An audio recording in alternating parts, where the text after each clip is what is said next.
শেষটা সবচেয়ে গুরুত্বপূর্ণ হয়, শেষ আলোচনা সবচেয়ে দামি হয়, শেষ আইন আগের আইনকে রহিত করে, শেষ নসিহত মনে থাকে।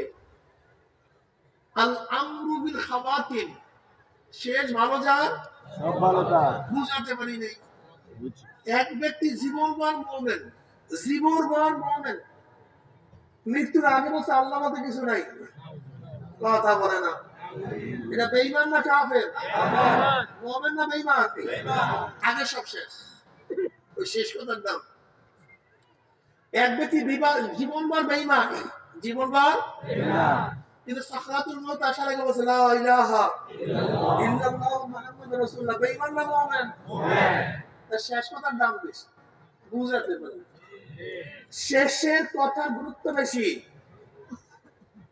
এর জন্য শেষ শয়তান মানুষ শয়তান আল্লাহ গুরুত্ব দিয়ে বুঝাইছেন, রে গোটা দুনিয়া আমার শোন, এই কোরআনের মধ্যে কোনো ভুল নাই, সন্দেহ নাই, কিন্তু মানুষ শয়তান জিন শয়তান হাজারো সন্দেহ সৃষ্টি করবে। সতর্ক থাকিও, এটা কিও সতর্ক থাকিও। জিন শয়তানের চেয়ে মানুষ শয়তান আরো মারাত্মক। জিন শয়তান কলেমার আওয়াজে থাকতে পারে না, জিকিরের আওয়াজে। ইজা যাকারাল্লাহ খানাসা ওয়া ইজা গাফালা ওয়াসওয়াসা, যখন জিকির শুরু করে জিন শয়তান ভাগিয়া যায়, থাকতে পারে না।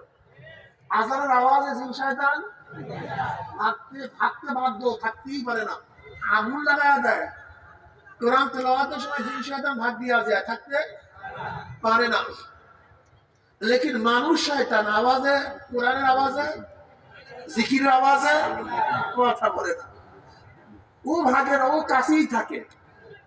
দেখেন নবী আলাইহিস সালাতু ওয়াস পড়েন না কিন্তু সাল্লাল্লাহু আলাইহি ওয়াসাল্লাম, ওয়াজ ভুলিয়ে গেলে চলবে না, মুখস্থ করতে ওয়াজ। যখন আবু তালেবকে তালকিন দিতেছিলেন চাচা, শুধু আমার কানে কানে কলেমা পড়েন, একটা হুজ্জাত রাখেন, আমার জন্য দলিল দেন যে আমি আল্লাহর কাছে বলবোটা কি, একটা দলিল দিবেন তো। শুধু আমার কানে কানে লা ইলাহা ইল্লাল্লাহ মুহাম্মাদুর রাসূলুল্লাহ পড়েন, আমার কানে কানে হুজ্জাত দলিল হাতে দেন যেন আল্লাহর কাছে পেশ করতে পারি। আবু তালেব পড়বে। নবী আলাইহিস সালাতু ওয়াস সালাম তালকিন দিতেছিলেন, তখন শয়তান ওয়াসওয়াসা দিতে পারে না। নবী আলাইহিস সালাতু ওয়াস সালাম বলছেন কি, যে প্রত্যেকটা আদম সন্তানের সাথে একটা শয়তান আছে, প্রত্যেকটা আদম সন্তানের সাথে শয়তান আছে।